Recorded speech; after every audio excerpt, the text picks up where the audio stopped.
السلام عليكم ورحمة الله وبركاته.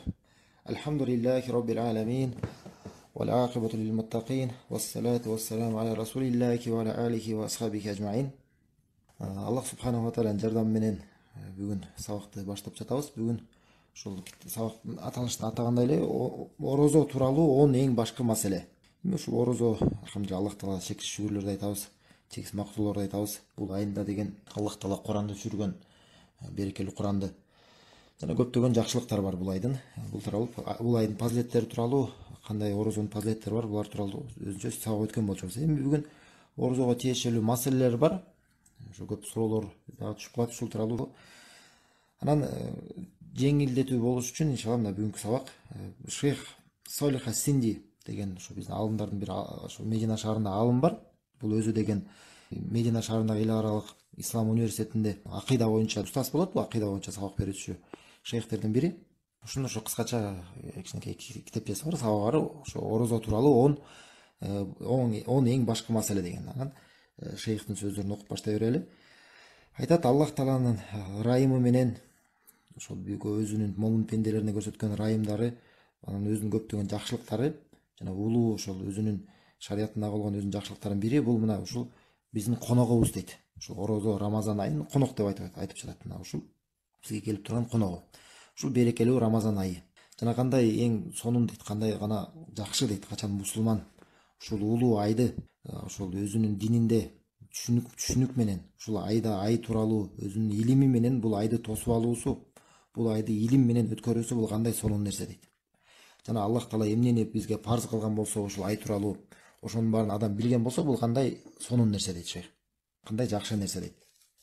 Жана чынында бул ай татыктуу да, бул айга көңүл бурууга, бул тууралуу илим алууга, мунун өкүмдөрү тууралуу ой жүгүртүүгө чынында бул татыктуу ай. Анткени бул айда адам деген өзү жакшы көргөн нерсени таштайт. Аллах үчүн өзү жакшы көргөн нерсени таштайт. Ошондой эле Аллах үчүн өзү жакшы көргөн нерсени дагы сарптайт. Эми жакшы көргөн нерсесин таштайт деген эмнеси? Бул орозосу. Орозодо адам тамак ашты таштайт, шахвасын таштайт. Ал эми жакшы көргөн нерсесин сарптайт деген эмнеси? Бул зекет берет. Ошо закатыл фитр берет, фитр садака, жана ошондой эле садакаларды берет. Ошондуктан бул улуу ай, улуу көптөгөн фазилеттерди камтыган, өзүнө көптөгөн жакшылыктарды камтыган улуу айлардын бири болуп эсептелет.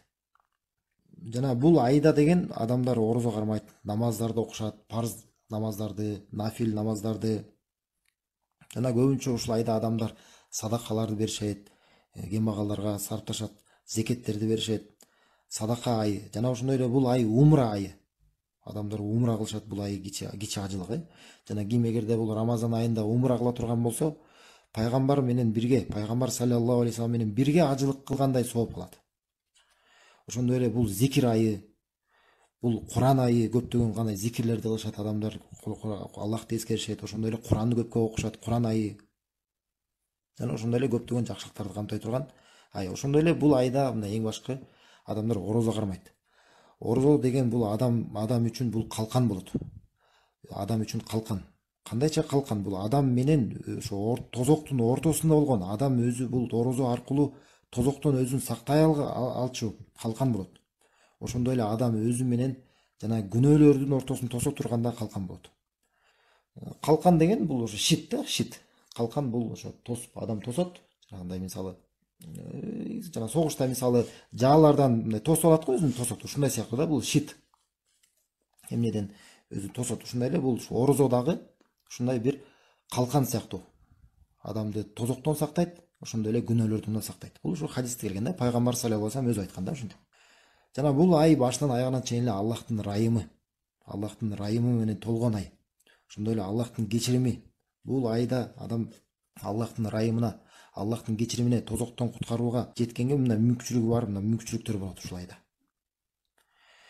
Ошондой эле бул айда эмне деп айтылган болчу, хадисте келген, бейиштин эшиктери ачылат дейт.